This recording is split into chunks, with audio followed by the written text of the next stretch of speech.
नमस्कार दोस्तों, मैं विनोद कुमार मिश्रा अपने YouTube के एम्पैथी एक्सप्रेस में आपका स्वागत करता हूं।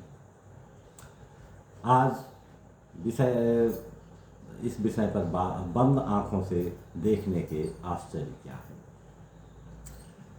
अभी हम धार्मिक गुरुओं के, मठाधीशों के मध्य उत्पन्न विवादों को सुन रहे थे। उसमें ऐसे लोग थे जो सनातन धर्म की महत्ता को बताते हुए लोगों को धर्म के राह पर चलने का स्वांग भरते हैं। कोई संत कथावाचक की दुकान खोले हैं, कोई टोटके के बताने की दुकान खोल रखी, कोई ऐसी दुकानें खोल रखी हैं जहां ऐसी प्रदर्शनी लगी है कि हमारी प्रदर्शनी को देखो। हमने सब कुछ त्याग दिया है। मोह माया वासना इनसे दूर दूर तक नाता नहीं। कोई किसी कथावाचक के बारे में ये कहता है कि वह उस गद्दी पर बैठने लायक नहीं है, क्योंकि इनकी पत्नी, जो पत्नी को त्याग दे, जो सब कुछ त्याग दे और धर्म के प्रचार प्रसार का काम करे, यह गद्दी उसके लिए है। पत्नी साथ है, कथावाचक है, इसी से सिद्ध होता है कि यह पाखंडी। कोई कहता है कि संविधान चाहे जैसा हो, जहाँ तक धर्म का मेल खाएगा वहाँ हम उसे मानेंगे। इसके विपरीत हमारे धर्म को ठेस पहुँचाने वालों को सरकार ठीक से शासन में नहीं रख सकती तो हम उन पर शासन करेंगे। ये सब धार्मिक चेतना जागृत कराने वाले लोगों के चेहरे हैं। वैसे तो मनुष्य का जीवन सबसे अधिक प्रभावित राजनेताओं से होता है। राजनेताओं की चालाकियों से ठगे जाने पर जीवन में शांति का रास्ता तलाशने के लिए धार्मिक गुरुओं के पास लोग जाते हैं, धार्मिक कथावाचकों के पास जाते हैं, टोटके बताने वालों के पास जाते हैं। लेकिन वहाँ पर बुद्धि का खेल चलता है। कुछ अप्रासंगिक होने पर सब अपने आप को स्थापित करने में लग जाते हैं। उन्हें बौद्धिक मनोविनोद का रास्ता मिल जाता है। ऐसे अशांत मन कहाँ जाए और क्या करे। अभी हाल में देखा कि राजनीति में किसी की लोकप्रियता बढ़ी, अपने को और लोकप्रिय बनाने की चाल चली। शताब्दियाँ बीत गई, हमारी सामाजिक संरचनाओं के कारण जातीयता का बीज सबने पिया। जब विकास के इस पड़ाव में जातीय भावनाओं को हाशिए में होना चाहिए तो नारा दिया गया कि हम तो जातीय गणना कराएंगे। ये नहीं कहा गया कि हम आर्थिक गणना कराएंगे। अगर ऐसा होता तो जातीय भावनाओं का ह्रास होता। राजनीति की गणित अलग होती है। उनकी गणित में केवल अपना हित दिखाई पड़ता है, अपना समर्थन दिखाई पड़ता है। यही हाल हमारे धार्मिक गुरुओं का हो गया है। वो कहते हैं कि नारी का त्याग करने वाला उत्प्रेरक हो सकता है। जिस नारी से उनका सृजन हुआ है, क्या वही त्याग योग्य है? ऐसी विचारधाराओं में चलने वाले बहुत से आत्मज्ञान प्राप्त करने वालों के बारे में क्या कहेंगे? कबीर भी तो थे, पत्नी के साथ थे।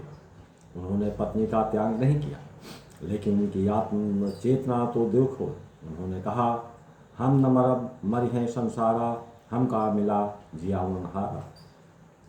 अब अपने मृत्युकाल में बनारस के उस छोर पर गए जहाँ यह मान्यता थी कि वहाँ मरने वालों को नरक प्राप्त होता है। लोगों ने समझाया होगा कि काशी छोड़कर कहाँ जा रहे हो, तो उन्होंने उद्घोष किया, कबीरा जो काशी मरे तो रामय कौन हो। अरे, काशी में मरने वाले तो सभी स्वर्ग जाते हैं, अगर काशी में ही मरा तो परमात्मा का कौन सा योगदान है? ये क्या था? उनकी जागृत आत्मा का जय घोष था। वो पत्नी के साथ थे। पत्नी उनकी आत्मचेतना जागृत करने की सहयोगिनी थी। पत्नी के सहयोग का परिणाम क्या निकला? कबीर की आत्मा और परमात्मा का अद्वैत संबंध स्थापित हुआ। उनकी ऐसी यात्रा हुई जहाँ केवल आनंद था, जहाँ केवल प्रकाश था, जहाँ नृत्य था, जहाँ संगीत था। अभी तो कबीर ने कहा, बिन बादल जहाँ बिजली चमके, बिन सूरज उजियारा हो, ऐसे देश हमारा हो। सत महले पर शेष पिया की, अनहद बाजे बाज रहेगी। आध्यात्म की ऐसी यात्रा सफलतापूर्वक पार करने वालों ने पत्नी का त्याग नहीं किया। और चलते हैं रामकृष्ण परमहंस, जिनके बारे में कहा जाता है कि वो परमात्मा से साक्षात्कार करते। उनके साथ भी उनकी पत्नी थी। पत्नी यानी प्रकृति का ऐसा रूप जो सौंदर्य का एहसास कराता है, प्रेम की जोत जलाने में सहायक भूमिका अदा करती है। नारी के प्रति आकर्षण जो संकुचित सीमाओं तक रहती है, उसका विस्तार उस आकर्षण के विस्तीर्ण स्वरूप की दिशा को बताने का काम करती है, जो आपको या किसी को संकुचित स्थिति से निकालकर अनंत आकाश की ओर ले जाती है। पत्नी के बच्चों के समर्पित भाव को देखकर ही परमात्मा के प्रति आपको समर्पण करने का पाठ पढ़ाती है। वैसे भी आत्मिक उत्थान की दिशा में आगे बढ़ने वालों के लिए जिस त्याग की बात कही गई, वो किसी भी व्यक्ति की वैयक्तिक और मानसिक अवस्थाएं हैं। पता नहीं कब कैसे समाज ने इस सत्य को स्वीकार कर लिया कि जो आदमी अपने आप को कठिन से कठिन परिस्थितियों में डालेगा, वो उतना बड़ा धार्मिक होगा। जो हिमालय की गुफाओं में रहेगा, वो सिद्ध पुरुष हो जाएगा। जो आवरण धारण कर लेगा, वो त्यागी हो जाएगा। अब समाज इन सब को मूल्यवान मानता है तो लोग उधर चल पड़े, लेकिन उनमें से किसने और कितने त्याग किए, इसका कोई पैमाना तो किसी के पास नहीं रहता। हाँ, अध्यात्म में प्रेम सिखाता है। जब हम कहते हैं कि किसी गद्दी में केवल त्यागी बैठ सकते हैं, ये भाव को देखो। हमने पत्नी बच्चों को त्याग दिया, घर गृहस्थी त्याग दी। क्या ये भाव बताती है? ये भाव हमें अहम की ओर ले जाती है। जब हम अहम में जाते हैं तो वहीं से हमारी आत्मिक चेतना की यात्रा का अंत होता है। हम किसी के वैयक्तिक विचारधारा में नहीं जाते हैं। हम तो इतना ही चाहते हैं कि समाज में दो ही लोग का वर्चस्व रहता है। उनमें से राजनेताओं की चालबाजियों से उत्पन्न आम नागरिकों के अंदर उत्पन्न अंधकार से जब उसे मुक्ति की धारणा बलवती होती है, तो वो धार्मिक उपदेशकों के पास, धार्मिक कथावाचकों के पास जाता है। ऐसे में आपका वर्चस्व उस मनुष्य के सम्मुख उच्चतर होती है। वहाँ उसे विश्वास होता है कि आप उसके भटकाव, उसके बहकाव को एक दिशा अवश्य दे पाएंगे। जहाँ भी लोग जाते हैं, वहाँ कम से कम बुद्धिमानी नहीं होनी चाहिए। हाँ, अब हम उस मुद्दे पर आते हैं जहाँ से आपको आध्यात्मिक चेतना की दिशा मिल सकती है।